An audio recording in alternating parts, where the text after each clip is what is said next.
Hello, we're going to start our work on Unit 4, talking a little bit about the 7 principles of the Constitution. Now, in the previous unit, we've talked a little bit about the historical aspects of the Constitution, how they did compromises, how they debated things in Philadelphia. Now we're going to talk about the Constitution in Unit 4 as a living document. And this is one of the things that makes the Constitution so amazing, is that it is really, truly a living document. The document that the men created in that room in Philadelphia over 200 years ago is constantly being interpreted, it's being debated, it's being discussed. It is very much a live document. And what we want to talk about today is the building blocks upon which the foundation of the Constitution is written. Now think about this. They created this Constitution in the late 1700s, and we're still using it today as we talk about things like internet safety, transportation issues with things like planes. I mean, things that the framers could have never possibly imagined. And the reason why it's been successful is because they did not get very specific about you can do this and you can't do that. They were very broad in their foundation, telling people about what they wanted, but not being very specific about it. So what I want to talk about today in the notes here are 7 principles that are included in the Constitution, and you'll see that none of these are like very specific. You have to do this particular thing. So to give you kind of an example before we get started, imagine me as a teacher 20 years ago when I started teaching. If I had created rules that I wanted to, not really rules, but if I wanted to create kind of guidelines that I wanted to shape my classroom for my entire teaching career, okay? Well, if I would have made very, very specific things that students could or could not do 20 years ago, those would be completely outdated today. When I started teaching, I did not have a computer in the classroom. I did not have a telephone in the classroom. I did not have a sink in the classroom. Obviously, we had no cell phones in the classroom. So instead of being very specific, I could have said things like students will respect other people's property. Or I could say students will not detract from the learning environment. Now, those are very broad statements, but then I could interpret later on, okay, if we're talking about cell phone use, is that something that distracts from the learning environment? And I could make a decision based on that. So I want to talk about the 7 principles today, and I think you'll see these are very broad, but they're also things that are incorporated directly into the Constitution. So let's go ahead and start with our first one. Our first one is popular sovereignty. And we've talked about this term a little bit before in some of the earlier units. But basically, popular sovereignty means that it's a government in which the people rule. It's not a government in which a monarch rules or it's a dictatorship. Popular sovereignty means that people are in essence going to make up the government. The second principle is republicanism. We've talked about this term also a little bit earlier. So it's a government in which the people vote for their political representatives. We've talked about how unimaginable it would be if we had a 100% pure, direct democracy. A direct democracy would mean that everybody would constantly be voting on and deciding things and would not really be able to do the other things they do for their job. So instead of having a direct democracy, we elect people that then make those decisions for us. And of course, if we do not like the decisions those people make, we can vote for somebody else in the next election. So the second principle is republicanism. The third principle is federalism.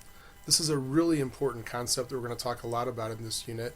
One of the ways that the founders decided that they could kind of break up the government so that one particular group of people or one particular person could not become too powerful was to break up the levels of government. So federalism means a system of government in which the states and the national government share powers. So if you think back to when we talked about the Articles of Confederation, one of the major problems was the national government had almost no power and the states had basically all the power.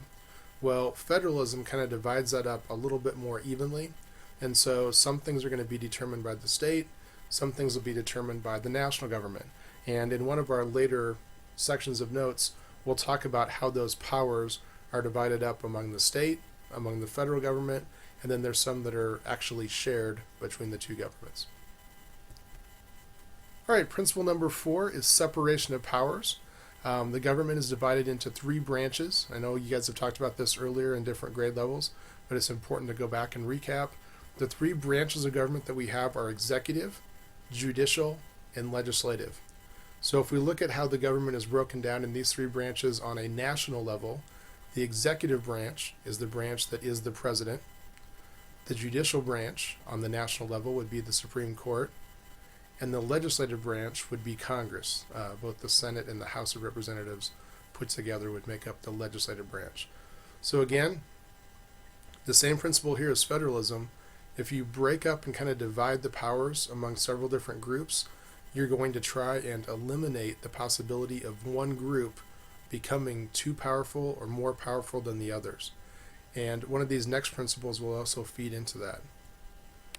So this next one, checks and balances, goes right along with the last one when we talked about the three branches of government, because checks and balances mean that each branch has certain controls or limitations over the other branches of government. We'll talk about some examples of these in the unit, but to give you one quick example, let's look at how a law is made and how a law is made. So we're going to talk later about the process of how Congress goes through the process of creating a law and passing a law. Okay, so that's their part of it. The president can then either pass it by signing it, or can veto it, meaning that the president wants to stop it. Now, even if those two things happen, and maybe it does become a bill, the Supreme Court can come back and say, wait a second, something about this law is not constitutional, and we're going to be able to wipe it out. So in that little scenario, the branch of government, that it's the legislative branch, they've got the ability to make the law. The president has the ability to sign it and make it a law, or veto it and stop it. But then the Supreme Court can come in, and even if the other two branches have said, yes, this should be a law, they can come in and completely wipe it out. So that's just one example of how each branch kind of has a little bit of power over the other branches. Now, the sixth principle is limited government. And limited government means that everybody in the government must follow the same rules. So from a very simplistic standpoint, this means that the average person to the president are all susceptible to the same laws. So there are some like slight little, politicians have immunity on some little laws and things like that. But for the most part, this is saying that it's not like a monarchy, for example, again, where the king might be able to do certain things, and then the average person in his country would not be able to.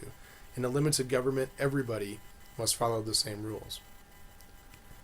And then the seventh principle is individual rights. Guarantees certain personal liberties and privileges to everybody. We're going to talk specifically later about the first 10 amendments to the Constitution. Those are called the Bill of Rights, and pretty much many of our individual rights are outlined and described in the Bill of Rights, those first 10 amendments. So we're going to talk about that a little bit later, but this is the seventh principle, that every individual has rights, and they are expressly written and explained to us in the first 10 amendments, if not the Constitution itself. So those are the seven principles, kind of the seven big building blocks that we have that kind of hold up the Constitution. What we're going to do in the next couple sections of notes is kind of talk about some of the specific things that are provided for in the Constitution, how a law is made. We'll talk a little bit about the amendment process. We'll talk about the amendments themselves, the Bill of Rights, and also a little bit about the election process. So those are the seven building blocks. We'll dig into these and talk about how they kind of fit in together a little bit later. All right, well, that's it for the first section of notes. Thanks.